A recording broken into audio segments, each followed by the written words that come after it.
So I want to talk about Pontius Pilate.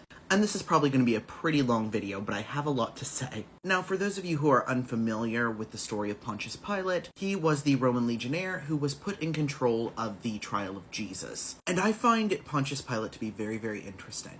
Because in the way this narrative is told, the Jewish people are allowed to choose who they want to not be executed. And the choices are between Jesus and this more violent revolutionary named Barabbas. The Jewish people choose Barabbas, and then Pontius Pilate does something very interesting. Something that I have been thinking about for a very, very, very long time now. He washes his hands. He says, the blood is not on my hands, the blood is on the hands of the Jewish people.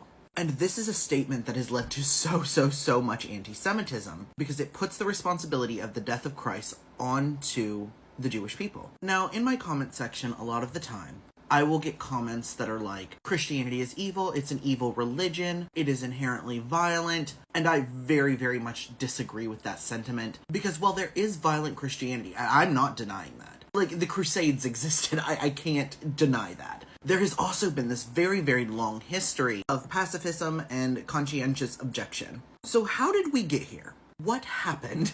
How is Christianity simultaneously the group of people who essentially created the concept of hospitals, who have built orphanages and hospices, and all of these wonderful things that we still enjoy today, but is also responsible for some of the greatest atrocities of human history? And the answer is Rome.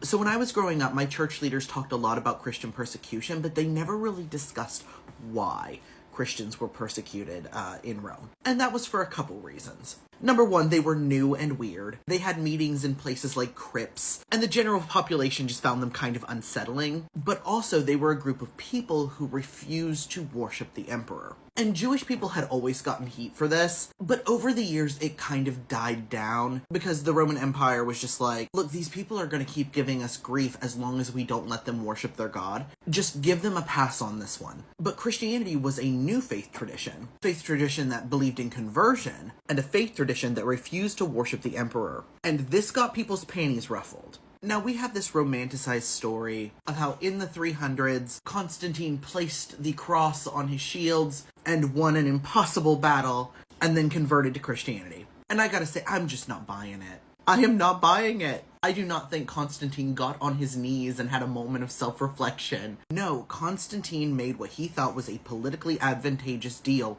with the church. He wanted to unite his empire.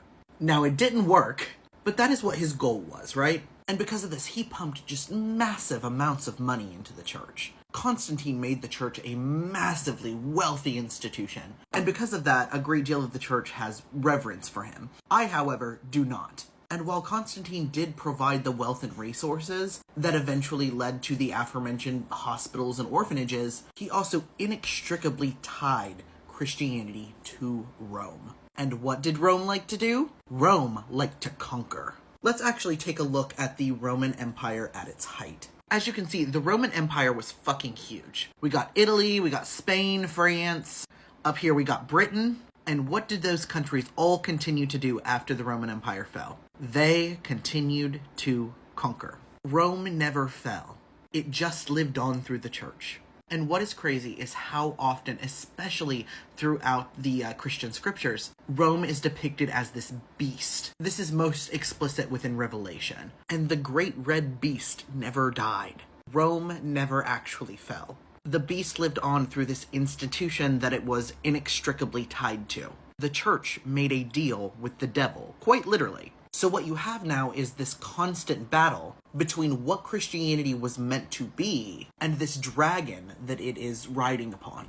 Christianity is deeply complicated. Its history is complicated. But I found that both Christians and people who oppose Christianity are still willing to do one thing, and that is let Pontius Pilate wash his hands. Everyone is perfectly okay with letting Rome off the hook. You know, we actually have like funny memes on here about how often men think about the Roman Empire. It is glorified, it is romanticized by a lot of the very people whose religious text calls it a beast. And people who oppose Christianity often let Rome off the hook as well. They want to blame the faith itself instead of the institution of the church and all of the institutions that have spawned from it. While individual Christians can be assholes, at the end of the day, the problem is still Rome and all the things Rome carried with it. Violence, white supremacy, a desire for conquest, the glorification of power, greed, corruption, and the worship of wealth.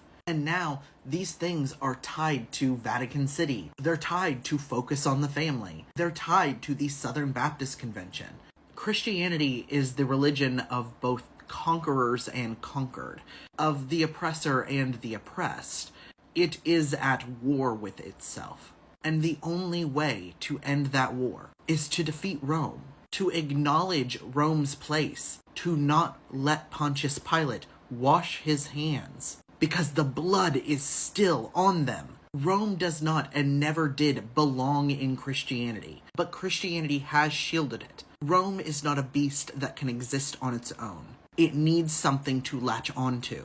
It needs a host, and Christianity has provided a very comfortable host for a very long time. However, that's not the only place the beast exists. We see it in Norse paganism. We see it in the punk scene. We see it in the Republican Party. We see it in the white suburban PTA. Rome is a beast that eats. And if we want Christianity to start being a net positive, if we want our world to start healing, we have to destroy the beast. We have to remove Rome from our institutions. We have to remove Rome from our communities. And we have to remove Rome from our hearts. The only way to move forward is to kill the Roman legionnaire in your head, because the devil needs a host, and we need to make sure that we are inhospitable. Pontius Pilate doesn't get to just wash his hands of this. The blood has always been there. And we have to look at it. Because if we keep letting these institutions wash their hands of their crimes, we will never be free.